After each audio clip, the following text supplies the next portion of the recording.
ओम शांति। आज की मुरली का सार। मीठे बच्चे, तुमने बाप का हाथ पकड़ा है। तुम ग्रस्त व्यवहार में रहते भी बाप को याद करते करते तमो प्रधान से सतो प्रधान बन जाएंगे।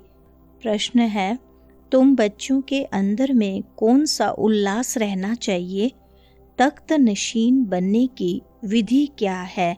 उत्तर है, सदा उल्लास रहे कि ज्ञान सागर बाप हमें रोज ज्ञान रत्नों की थालियां भर भर कर देते हैं। जितना योग में रहेंगे उतना बुद्धि कंचन होती जाएगी। यह अविनाशी ज्ञान रतन ही साथ में जाते हैं। तख्त नशीन बनना है तो मात पिता को पूरा पूरा फॉलो करो, उनकी श्रीमत अनुसार चलो, औरों को भी आप समान बनाओ। सुनते हैं मुख्य पॉइंट्स। पहली पॉइंट, बाप हमको भारत का राइज और फॉल कैसे होता है यह भी बताते हैं। भारत सिरताज था, फिर किसने जीत पाई है? रावण ने। राजाई गवा दी तो फॉल हुआ ना। अब रूहानी बाप का हमने हाथ पकड़ा है, परंतु ऐसे बाप को फिर फारकती दे देते हैं। इसलिए कहा जाता है, महान मूर्ख देखना हो तो यहाँ देखो। ऐसा बाप जिससे स्वर्ग का वर्षा मिलता है उनको भी छोड़ देते हैं। दूसरी पॉइंट, तुम्हारे पास प्रदर्शनी आदि में भिन्न भिन्न प्रकार के मनुष्य आते हैं। कोई कहते हैं जैसे भोजन जरूरी है वैसे यह विकार भी भोजन है, इनके बिना मर जाएंगे। अब ऐसी बात तो है नहीं। सन्यासी पवित्र बनते हैं फिर मर जाते हैं क्या?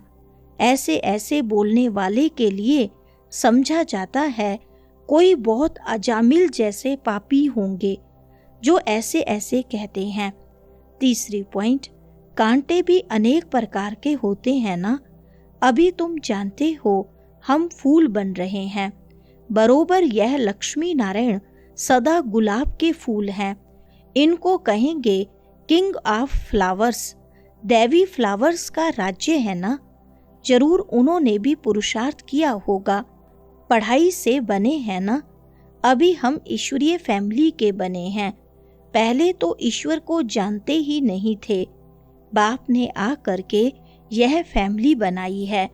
चौथी पॉइंट, बाबा ने भी इनको अडॉप्ट किया, फिर इन द्वारा बच्चों को रचा है। यह सब ब्रह्मा कुमार कुमारियां हैं ना। यह नाता प्रवृत्ति मार्ग का हो जाता है, सन्यासियों का है निर्वृत्ति मार्ग, और जो भी सत्संग है वह सब निर्वृत्ति मार्ग के हैं। यह एक ही बाप है जिसको मात पिता कह पुकारते हैं। पांचवें पॉइंट, तुम जानते हो हमारा धर्म बहुत सुख देने वाला है, फिर हम और पुराने धर्म वालों का संग क्यों करें? तुम स्वर्ग में कितने सुखी रहते हो, हीरे ज्वारातों के महल होते हैं। यहाँ भल अमेरिका रशिया आदि में कितने साहूकार हैं, परंतु स्वर्ग जैसे सुख हो न सके। सोने की ईंटों जैसे महल तो कोई बना न सके। सोने के महल होते ही हैं सतयुग में, यहाँ सोना है ही कहाँ। छठा पॉइंट, वहां तो हर जगह हीरे जवाहरात लगे हुए होंगे, यहाँ तो हीरों का भी कितना दाम हो गया है। यह सब मिट्टी में मिल जाएंगे। बाबा ने समझाया है, नई दुनिया में फिर सब नई खानियां भरतू हो जाएंगी, अभी यह सब खाली होती रहेंगी।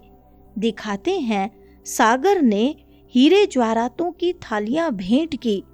हीरे जवाहरात तो वहां तुमको ढेर मिलेंगे, सागर को भी देवता रूप समझते हैं। सातवीं पॉइंट, तुम समझते हो बाप तो ज्ञान का सागर है। सदा उल्लास रहे कि ज्ञान सागर बाप हमें रोज ज्ञान रत्नों जवाहरातों की थालियां भर कर देते हैं, बाकी वह तो पानी का सागर है। बाप तुम बच्चों को ज्ञान रत्न देते हैं जो तुम बुद्धि में भरते हो। जितना योग में रहेंगे उतना बुद्धि कंचन होती जाएगी।